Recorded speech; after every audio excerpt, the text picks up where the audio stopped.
Nababalot ng curiosity ang mahigpit na seguridad sa paligid ng mga pangulo ng Estados Unidos.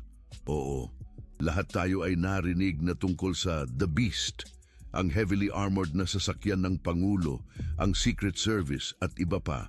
Ngunit mayroong higit pa dito kaysa sa nakikita ng mga mata. Maging handa para sa isang paningin sa loob ng walang katulad na pangangalaga sa paligid ng ilan sa mga pinakamatindi na mga presidente ng Estados Unidos sa kasaysayan, si Barack Obama. Mahirap isipin ang isang politiko sa kanlurang mundo na haharap sa higit pang panganib kaysa sa isang mapagpasyang negro na tagapagmana ng pamana ni Kennedy.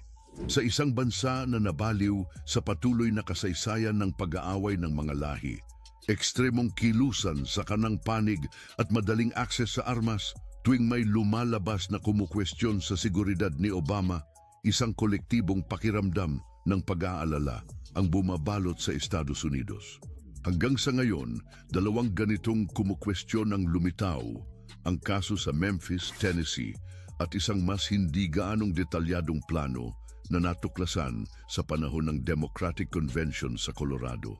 Noong Agosto ng 2008, 4 na individual ang naaresto sa Aurora, Colorado dahil sa kaso ng baril at droga na maaring konektado sa isang posibleng plano ng pagpatay laban sa kandidato para sa pwesto ng pagkapangulo ng Partido Demokrata, si Barack Obama. Kasama sa mga suspek si Nathan Johnson, na nagsabing ang kanyang mga kasamahan ay nag-uusap ng planong patayin si Obama dahil sa kanilang mga paniniwala sa rasyal. Sa isang panayam, sinabi ni Johnson na hindi siya bahagi ng isang pwesto sa politika. Walang lugar ang mga negro sa katungkulan sa politika. Dapat siyang patayin.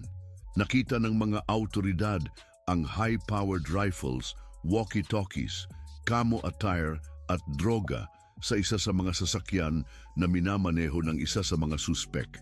Ang seguridad ni Obama ay mahigpit dahil sa kanyang posisyon bilang unang kandidato ng presidente na itim. 2 buwan pagkatapos, nadakip ang 2 kalalakihan mula sa Middle South region, sina Daniel Cowart ng Tennessee at Paul Schlisselman ng Arkansas, dahil sa mga bintang nila laban sa kandidato para sa pagkapangulo, si Barack Obama. Inakusahan sila ng pagmamay-ari ng isang ilegal na baril na may nakasagisag na sira, plano para manakop ng isang tindahan ng baril at magbigay ng mga banta laban kay Obama. Online, nagkakilala ang mga lalaki at nagbahagi ng paniniwala sa puting kapangyarihan at skinhead. Kasama sa kanilang plano ang isang marahas na pag-atake na tumutok sa isang Afro-Amerikanong paaralan at isinasagawa ang pagpatay kay Obama. Naglalayong 88 na mga itim at 14 iba pa, mga makabuluhang bilang sa mga bilog ng puting supremasya. Handa silang mamatay sa panahon ng pagtatangka. Gayunpaman, sa simula ng Mayo ng 2007, dahil sa mga banta ng kamatayan, tumanggap si Obama ng proteksyon mula sa United States Secret Service, ang pinakamalalim na yugto ng isang pangangampanya ng panguluhan na ang ganitong hakbang ay ginamit. Bagaman may pangalan ito, ang ahensya na responsable sa pagpoprotekta sa mga pangulo ng Amerika, bisepangulo, mga kandidato, at dayuhang dignitaries ay isang laging visible at palaging kasama sa tabi ni Obama. Ang 6 na ahente ng Secret Service, matatag at laging nagbabala. Ang kanilang mga nakatagong armas ay patago sa ilalim ng kanilang mga Amerikana. Ay ang mga unang bumababa palagi kapag sumasakay si kandidato, sumusulyap para sa mga posibleng banta. Sa hindi bababa sa isa sa kanila, codenamed Renegade, para sa mabilis na identifikasyon, sumasama kay Obama sa kanyang sasakyan, habang ang iba pa ay sumusunod sa mga sasakyan sa harap at sa likod. Ang tunay na hamon para sa Secret Service ay lumilitaw kapag ang kandidato ay nakikisalamuha sa mga taga-suporta pagkatapos magbigay ng pagsasalita. Bilang mapanlikhang mga agila, ang kanilang atensyon ay hindi sa lalaking kanilang binabantayan, kundi sa mga kamay ng mga taong kanyang kinakamayan. Ang mga karamihan sa mga tao sa kaganapang iyon ay nilalagpasan ang mga detektor ng metal at ipinagbabawal ang pagdadala ng mga bagahe. Ang kagamitan ng media ay sumasailalim sa inspeksyon ng mga asong tagapangamoy at pagpapakontrol ng mga tao na walang diferensya. Ang maprotektahang bulubundukin ay dumadaloy sa labas ng pangangampanya sa eleksyon. Ang tahanan ng pamilya Obama sa Hyde Park, Chicago ay nasa ilalim ng armadong pagbabantay at napalakas ng maraming mga harang sa seguridad. Kung naniniwala ang pamilya na nag-iba na ang kanilang buhay, ang pagbabago ay hindi mapag-imagine doon sa loob ng White House. Mas mahigpit na rehimen ng seguridad kaysa sa itinatag pagkatapos ng atake laban kay Ronald Reagan noong 1981 ay ipinatutupad. Kahit ang dalawang batang anak ni Obama na mga 7 at 10 taong gulang ay pinoprotektahan habang pumupunta at umuuwi mula sa paaralan sa Washington, at ang mga paikot-ikot ng pamilya ay malaking naibawas. Bagaman nag-aalalang tinatalakay ng media ng Amerika, ang paksa na ito, naghahari ang isang pangunahing damdamin na isang seryosong atake laban sa buhay ni Obama ay maaring mangyayari. Noong 2008, si Barack Obama ay naging bahagi ng kasaysayan bilang unang Afro-Amerikanong naging presidente. Kasal kay Michelle Robinson na abogado rin, mayroon silang 2 mga anak, Malia at Sasha. Ang karera sa politika ni Obama ay nagsimula sa Senado ng Illinois na sunod ng eleksyon sa Senado ng Estados Unidos noong 2004. Natamo niya ang nominasyon ng Partido Demokrata matapos ang isang mainit na primary laban kay Hillary Clinton. Ang kanyang 2 termino ay naging tatak ng mga malalaking hamon at mga politikal na tagumpay. Kabilang dito ang reforma sa kalusugan, stimulus package, reformang pampinansya at pagpapawalang bisa ng patakaran na don't ask, don't tell. Ang administrasyon ni Obama ay naglalayon na mapalakas ang ekonomiya, reformahin ang kalusugan at mapatatag ang proteksyon ng mamimili. Natanggap niya ang Nobel Peace Prize noong 2009 at na-re-elect noong 2012. Sa panahon ng kanyang termino, siya ay nakaharap sa krisis pinansyal noong 2008, digmaan sa Iraq at Afghanistan, pati na rin ang mga hamon sa politika, panlabas na kinabibilangan ang pamamahala sa operasyon ng pagpatay kay Osama bin Laden at pagsuplay sa pag-usbong ng Estado ng Islamikong panahon ng digmaang sibil sa Syria. Noong Setyembre 11, 2001, ang pang-araw-araw na takbuhan sa umaga ng Pangulo George W. Bush ay di inaasahan na naging isang kritikal na sandali sa kasaysayan. Ang mga atake noong Setyembre 11 hindi lamang nagbalik kahulugan sa bansa, kundi nag-udyok din sa mga mahalagang pagbabago sa loob ng United States Secret Service, ang agranasya ng mga elite na responsable sa kanilang proteksyon. Sa layuning ito, nagpatupad ang mga mambabatas ng isang komprehensibong diskarte kabilang ang mga ahensya ng law enforcement, pambansang seguridad at intelihensya upang mapagbuti ang pagsasalusalo ng impormasyon at koordinasyon. Ang bunga ay ang Patriot Act na nagpapadali sa pagsasalita ng impormasyon sa pagitan ng mga ahensya ng intelihensya at law enforcement at humihingi ng pagbabago sa loob ng Secret Service. Ang batas sa seguridad sa loob ng 2003 ay sumunod sa modernisasyon ng operasyon ng Service Secret na nagsimula na bago ang mga atake noong Setyembre 11. Pinangunahan bilang Federal Security Coordinator para sa events of national significance ng batas sa proteksyon ng mga banta sa presidente ng 2000, pinalawak ng Service Secret ang papel ng National Threat Assessment Center sa pananaliksik at pagsasanay sa pagsusuri ng mga banta at pag-aagapay ng karahasan. Ang pangangailangan para sa modernisasyon ay naging paksa dahil sa patuloy na pag-aalala sa seguridad ng espasyo ng himpapawid na humantong sa paglikha ng programa para sa seguridad ng espasyo ng himpapawid sa loob ng Presidential Protection Division. Isang kontrabisilensyang unit ang itinatag upang makadama at maiwasan ang potensyal na banta, samantalang pinabuti ng Service Secret ang kanilang kakayahan sa siber sa pamamagitan ng mga task force sa electronic crimes sa buong bansa, sa pakikipagtulungan ng law enforcement, pribadong sektor at akademya. Ang mga atake noong Setyembre 11 ay nagtulak ng mga malalaking pagbabago, humantong sa hindi kapani-paniwalang modernisasyon mula sa Warren Commission. Ang transformasyong ito ay layunin na bigyan ng service secret ng mga kagamitan na kinakailangan upang protektahan ng bansa at ang kanilang mga pinuno na iniiwasan ng mga kabiguan sa imahinasyon na maaaring magdulot ng trahedya. Noong Enero 20, 2005, si George W. Bush ay inaugurado para sa kanyang pangalawang at huling termino bilang ika-43 Pangulo ng Estados Unidos sa West Front ng US Capitol sa Washington, D.C. Sa panahong itong 55th Presidential Inauguration, inalagaan ang espasyo ng himpapawid ng White House sa pamamagitan ng Norwegian Advanced Surface-to-Air Missile System, kilala bilang NASAMS, na nagbibigay kasiguruhan sa seguridad ng Pangulo at ang nakapalibot na espasyo ng himpapawid sa pamamagitan ng isang flight restriction zone para sa mga aircraft.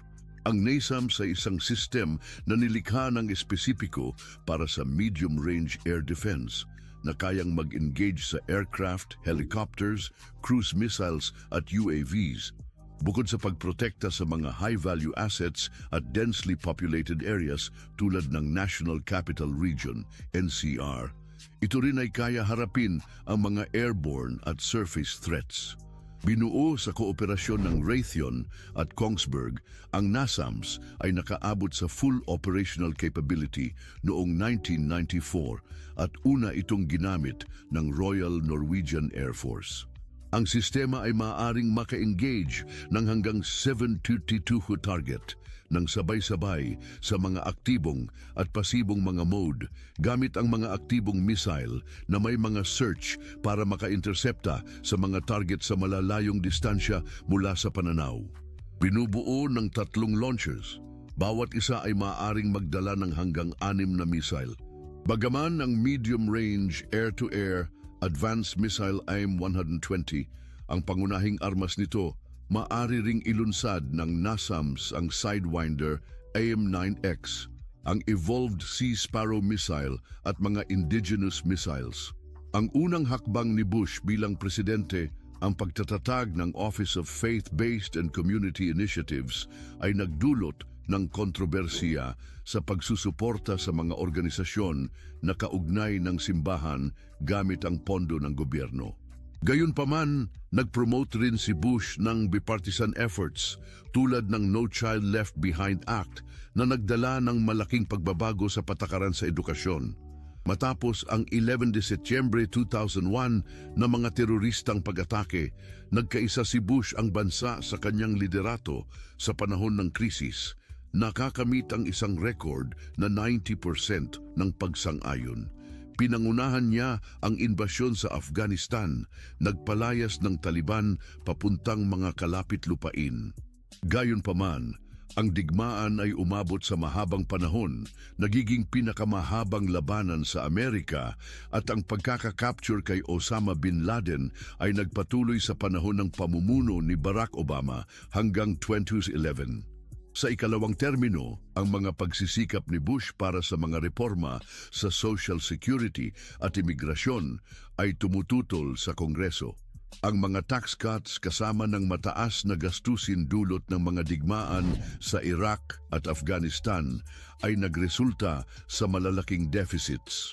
Ang huling termino ni Bush ay sinasalubong ng isang crash sa stock market, financial bailouts at isang matagalang recession kung saan ang 11 de Setyembre ay nagrepresenta ng isang kritikal na panahon. Hinaharap niya ang mga hamon dahil sa mga laban sa Afghanistan at Iraq, pati na rin ang malaking pagsalungat sa kanyang pamamahala sa bagyong Katrina. Pinabigat pa ng resesyon noong 2008 ang mga problemang ito, nag-ambag sa paglitaw ng Tea Party. Sa panahon ng pag-aadministrasyon ni Trump, ang bilang ng mga taong nasa ilalim ng proteksyon ng serbisyong sikreto ay tumaas sa 42 kumpara sa 31 noong panahon ni Obama at 33 sa kasalukuyang panahon ni Biden. Ang patuloy na pagtaas na ito ay nagresulta sa mas maraming pagtanggal ng mga ahente sa panahon ng panunungkulan ni Trump. Noong 2017, nakaranas ng mga suliranin ang serbisyong sikreto sa pagbabayad sa mga kinakailangang ahente dahil sa bahagi sa laki at malawakang aktibidades ng pamilya ng dating Pangulo na si Trump. Sa mga madalas na paglalakbay ng mga pagtatapos ng linggo ni Trump papunta sa kanyang mga ari-arian sa Florida, New Jersey at Virginia, ipinaliwanag ni Randolph Tech, ang direktor ng mga dibisyon ng serbisyong sikreto, ang paglawak ng responsibilidad ng ahensya labas sa normal na tungkulin ng pagkapangulo. Kailangan din ng ahensya na siguruhin ang proteksyon ng mga adultong anak ni Trump sa kanilang mga biyahe para sa negosyo at pampalakasan sa loob man o labas ng Estados Unidos. Ipinaalam ni Alice na ang malaking pamilya ng Pangulo ay nagtatakda ng hindi mababago at walang puwang para sa kakayahang umayos. Binigyang diin niya ang hindi maaaring pagbabago sa katotohanan ito. Sa panahong iyon, sinabi ni Alice na kung walang karagdagang pondo, maaaring hindi kayang pasasalamatan bigyan ng mga ahente ng ahensya para sa kanilang ginagampanang trabaho. Nagbungkahi siya sa mga mambabatas ng pagtaasan ng pinakamataas na sahod at ang mga oras sa labas ng trabaho ng mga ahente mula $160,000 hanggang $187,000 kada taon.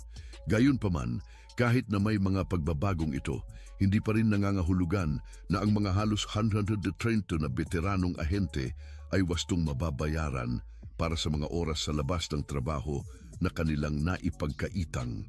Nauna nang nabanggit ni Alice na mahigit sa 1,000 ahente ang umabot sa federal na mga limitasyon para sa taunang sahod at oras sa labas ng trabaho sa loob lamang ng 7 buwan ng 2017, kahit na ang mga limitasyong ito ay naplano para sa buong taon.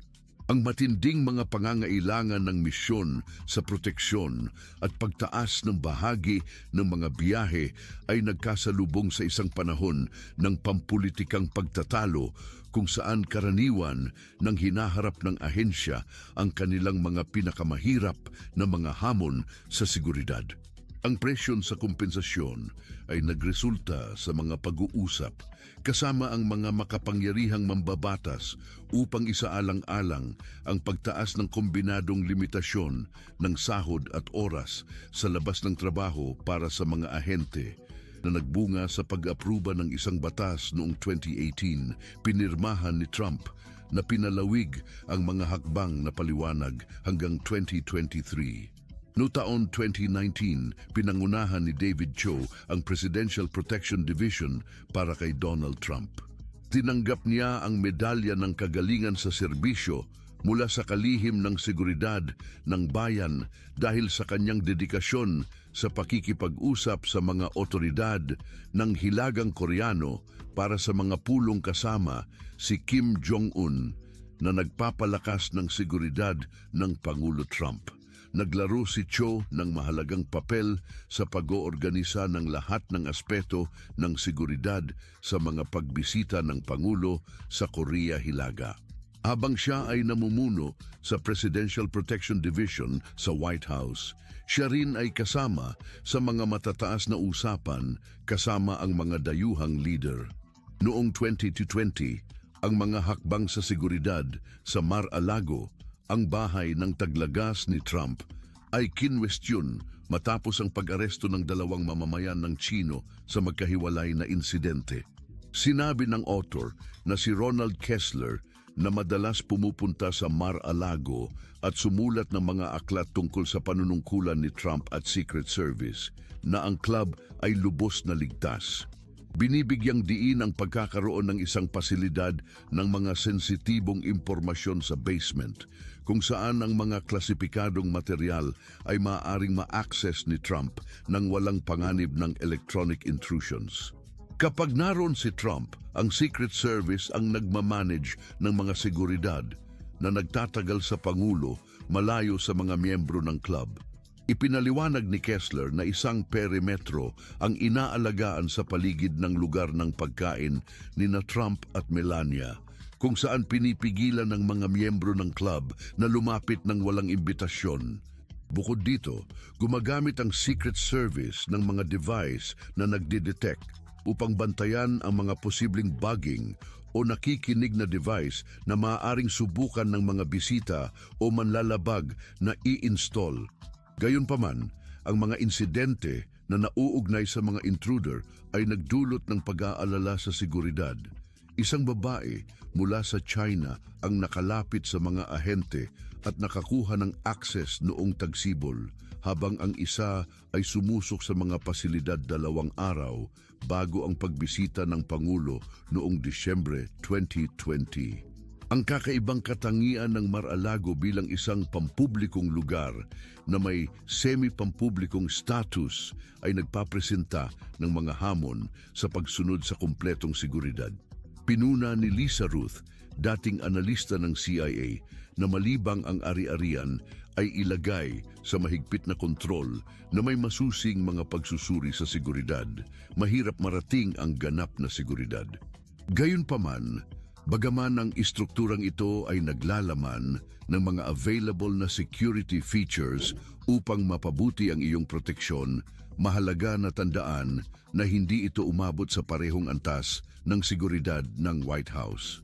Noong ika-10 ng Nobyembre 1950, 2 militanteng nagtataglay ng pro-independensya sa Puerto Rico at kaanib ng radikal na Partido Nacionalista Puerto Rican, sina Oscar Collazo at Griselio Torresola, ay nagtangkang patayin ang Pangulo na si Harry S. Truman.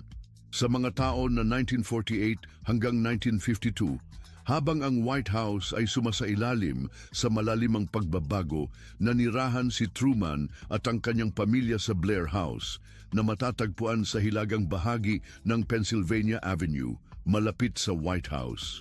Nasa mga bandang 2 ng hapon, lumapit ang mga manlalaban sa harapang hagdanan ng Blair House at nagsimulang magpaputok.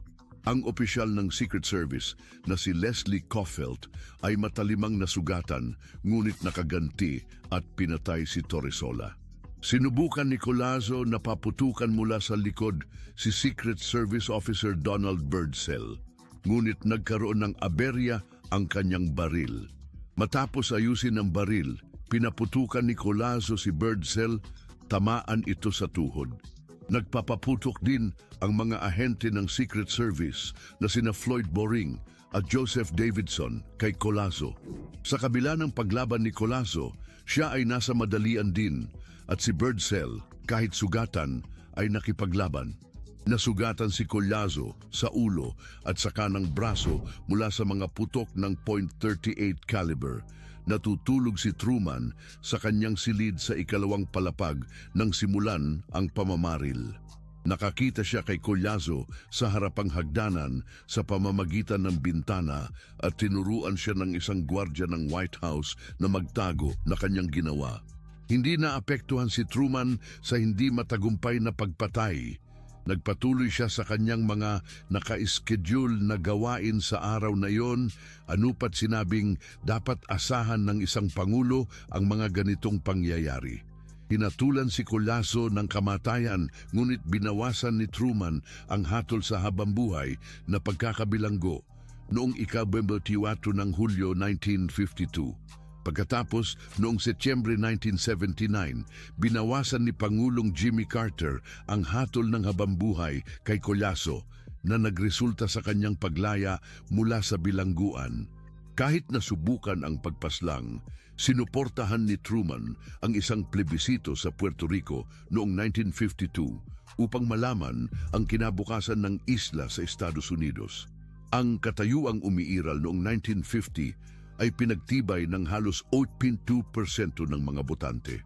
Bagaman kinuha ng Secret Service ang responsibilidad sa pagprotekta kay Presidente Truman noong 1945, ang pagtatangkang pagpaslang ay nagpapakita ng kakulangan ng legal na awtoridad para sa Secret Service o alinmang iba pang ahensya ng pulisya sa pagprotekta sa Pangulo.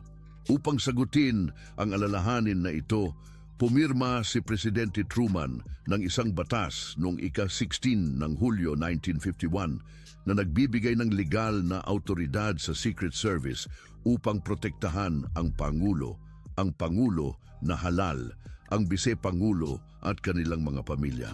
Nakipagtuos si Truman sa kanyang pananungkulan na puno ng mga mahahalagang desisyon at kontrobersya.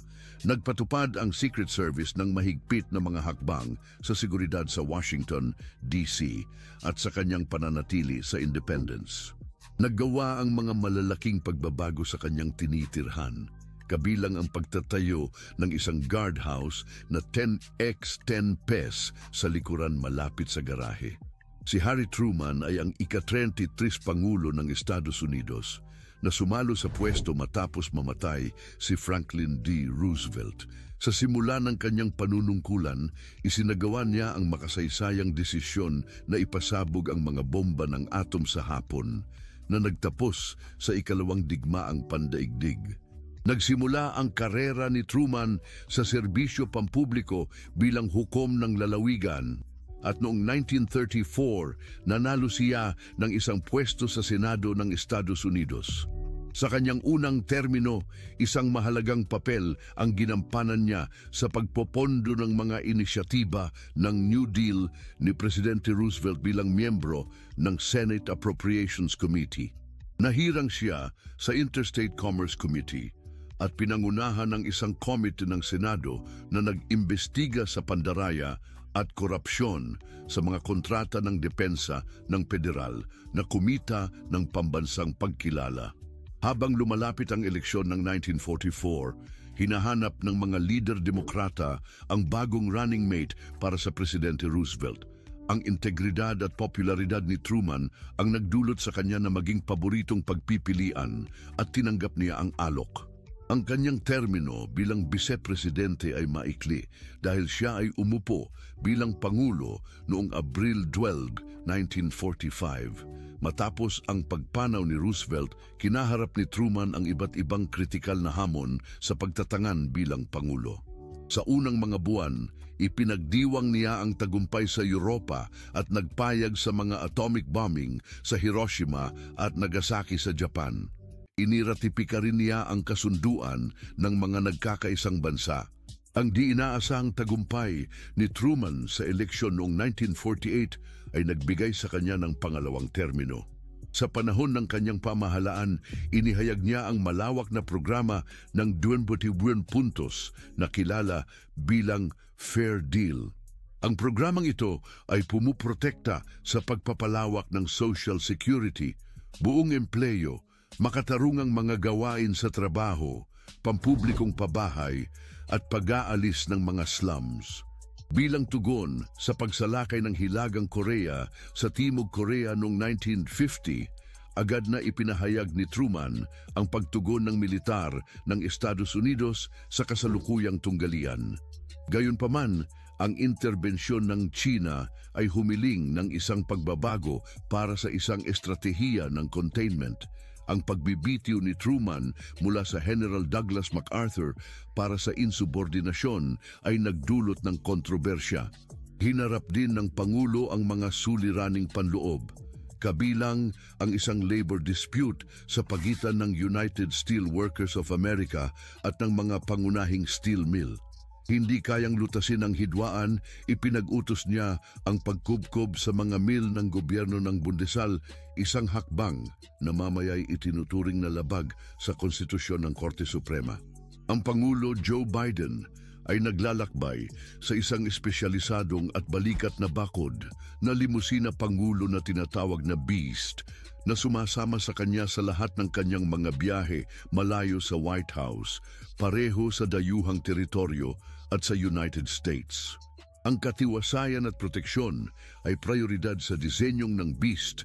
May mga katangiang tulad ng 13 cm na makapal na laminated na salamin, solidong nukleo ng mga non-puncture na gulong, military armor panels, at isang kombinasyon ng aluminium, seramika at bakal na may hanggang sa 20 cm na kapal.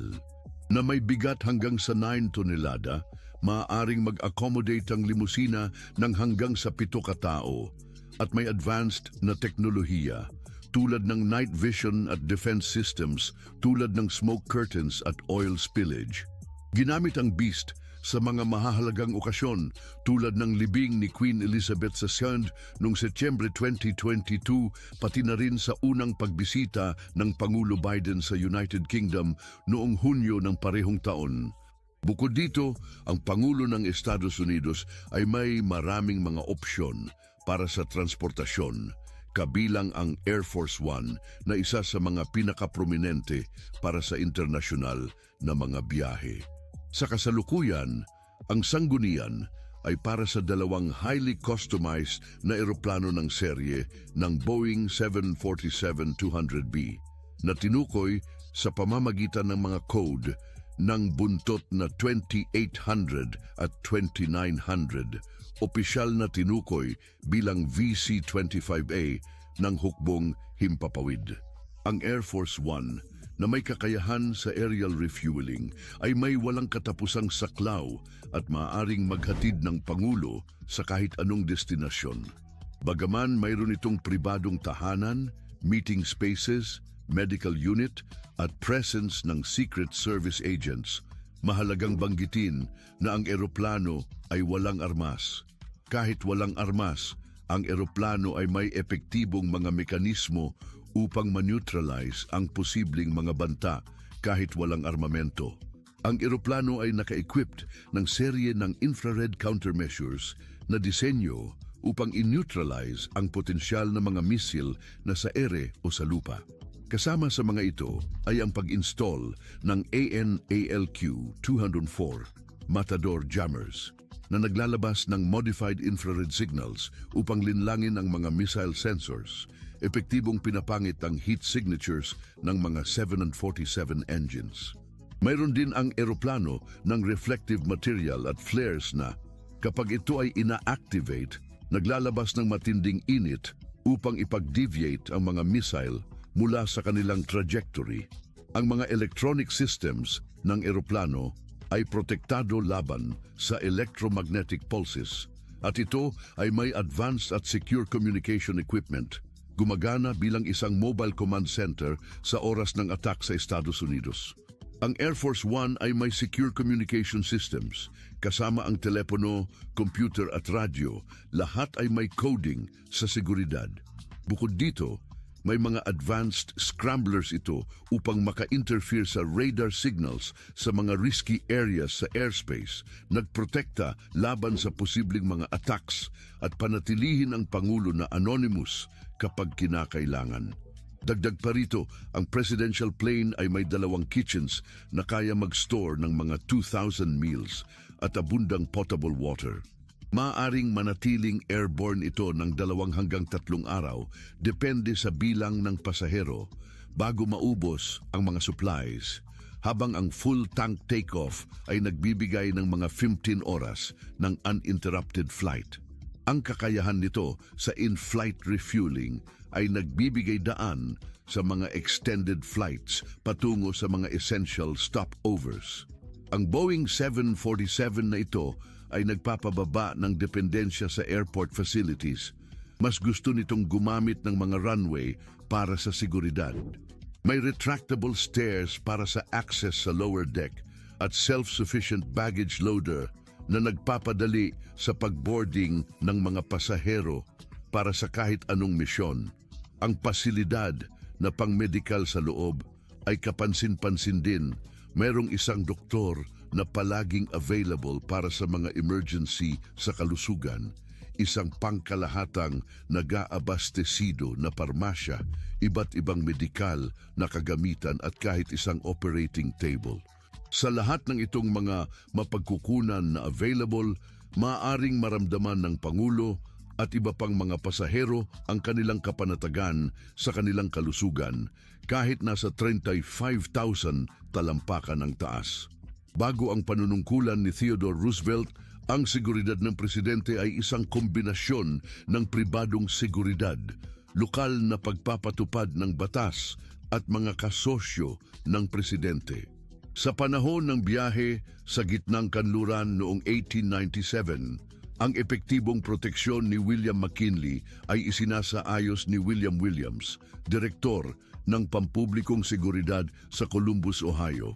Gayunpaman, pagkatapos patayin si McKinley sa Buffalo, New York, 4 na taon mamaya, ang Secret Service ay opisyal na nag-assume ng responsibilidad para sa seguridad ng presidente. Si Theodore Roosevelt, na pumasok sa pagkapangulo halos 43 taon, pagkatapos patayin si McKinley, ay naging pinakabatang presidente sa kasaysayan ng Estados Unidos. Ang kanyang dynamic leadership ay nagpaigting sa pagkapangulo, itinulak ang Kongreso at ang opinyon ng publiko sa Amerika patungo sa mga progresibong reforma at matibay na pampulitikang panlabas. Si Theodore Roosevelt, ang unang presidente na tumanggap ng proteksyon mula sa Secret Service, itinatag noong 1865 upang protektahan ang pambansang pera. Nakilala sa kanyang papel sa pagprotekta sa presidente, ang mga special agents at uniformadong opisyal ng ahensya ay nagpapamalas ng kakaibang tapang, katalinuhan at dedikasyon upang tiyakin ang seguridad ng presidente.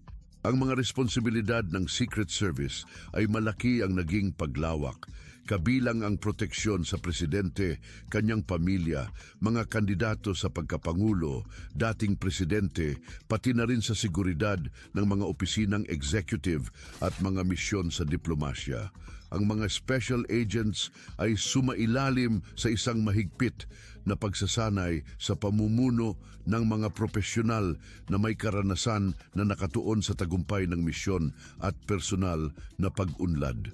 Ang pagsasanay na ibinibigay ng ahensya ay gumagamit ng cutting-edge na curriculum upang mapabuti ang mga umiiral na kakayahan ng mga recruit at magbuo ng mga bagong kasanayan na mahalaga para sa zero-failure mission ng Secret Service ng Estados Unidos.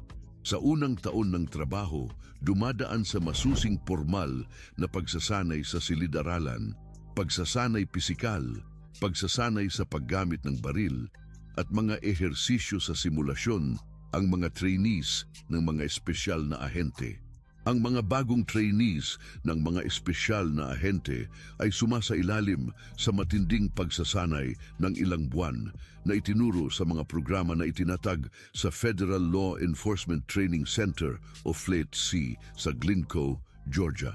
Pagkatapos ng matagumpay na pagtatapos ng programa ng pagsasanay ng mga investigador ng krimen o CITP sa FLETC, sinusunod ng mga ahente ang isang kursong 8 linggo sa Akademya ng Pagsasanay ng Serbisyo Sekreto malapit sa Washington, D.C. Ang kursong ito ay nakatuon sa mga patakaran at pamamaraan kaugnay ng mga investigasyon at proteksyon ng serbisyo sekreto.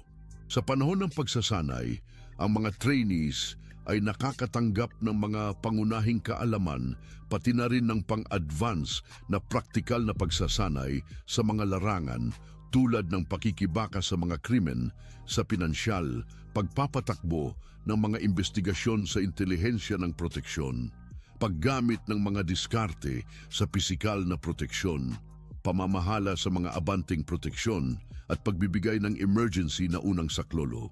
Bukod sa pangunahing kurikulum, ibinibigay din ang komprehensibong pagsasanay sa pag-ayos, taktikal na mga kasanayan, survival sa tubig at kondisyon sa katawan. Ang mga ahente ng serbisyo sekreto ay sumasailalim sa mga advanced na pagsasanay sa buong kanilang karera, kabilang ang regular na pag-requalify sa armas at mga kursong pagsasalin ng mga unang saklolo.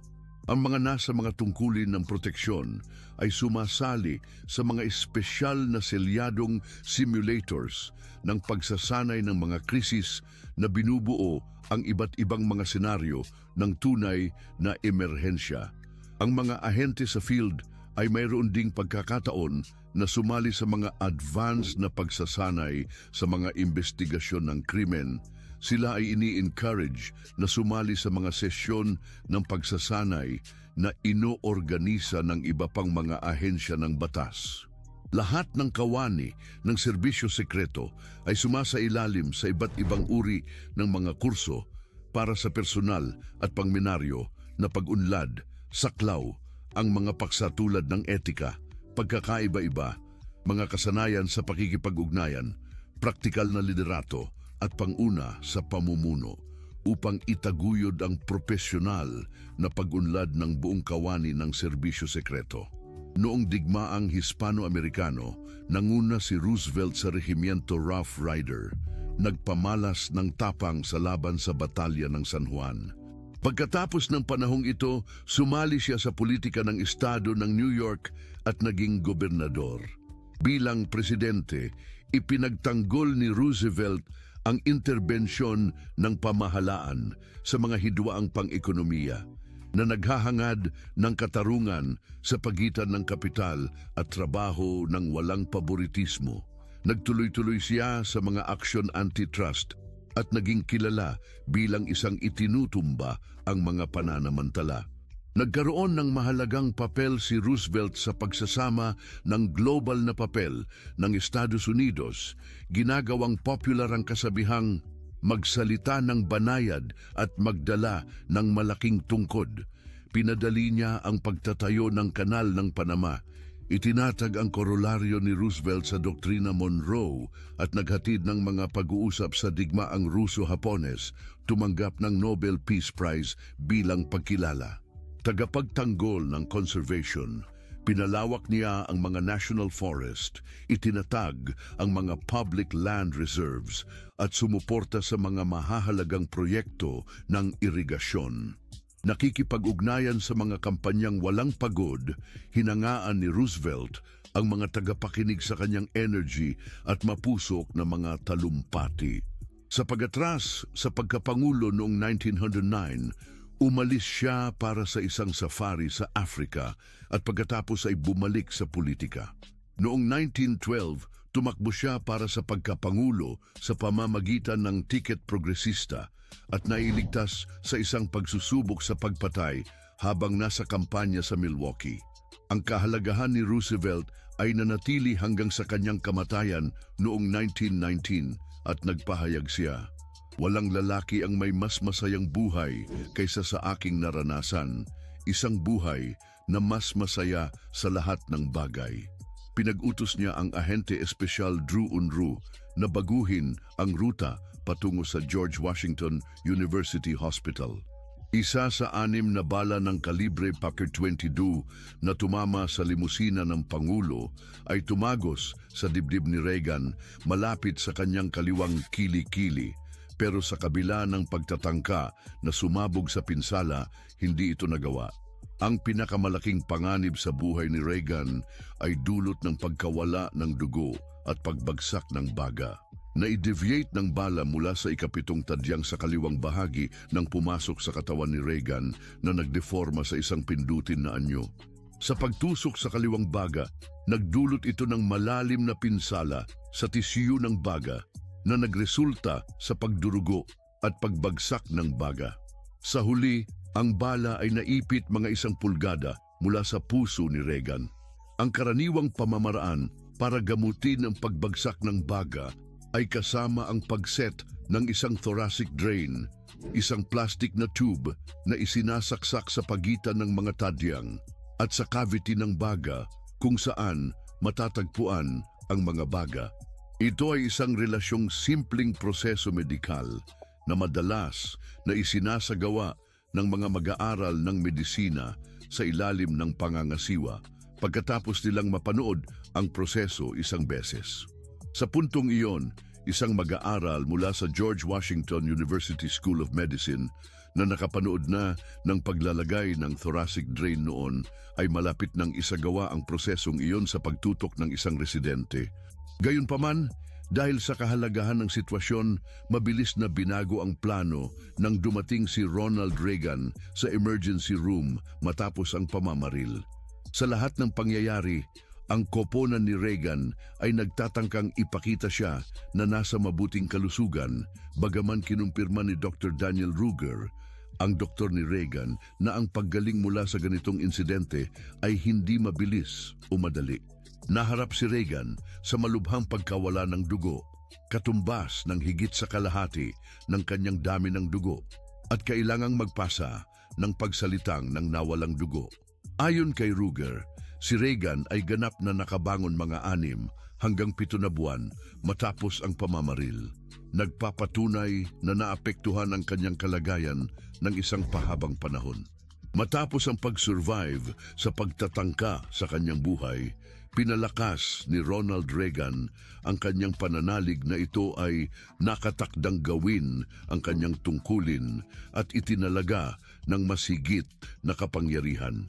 Dahil sa karanasang ito, mas naging matatag at tiwala siya sa kanyang mga instingto dahil itinuring niya ang pangyayari bilang paalala ng kanyang layunin. 2 buwan pagkatapos, muling nagbalik sa kanyang trabaho si Pangulong Reagan ng buong oras at pinalakas ang kanyang seguridad. Kabilang sa bagong seguridad ng Pangulo ang mas mahigpit na pagkukontrol sa mga karamihan, mga tauntunin sa paglalakbay, mas limitadong mga schedule at paminsang paggamit ng bulletproof vest. Ang informal na pag-access ng media kay Mr. Reagan ay malaki ang pinababa, tulad sa mga pagkakataon na siya ay sumasagot sa mga di inaasahang tanong sa panahon ng kanyang paglalakbay. Ayon sa mga eksperto sa seguridad, itong mga pagkakataon ay pinakamadamputin para sa posibleng pagsalakay. Maraming mga pagbabago ang napansin ng mga tagamasid ng mga gawain ng Pangulo. Ang mga sasakyan ay ginagamit bilang mga tukso sa mga biyahe ng sasakyan ng Pangulo.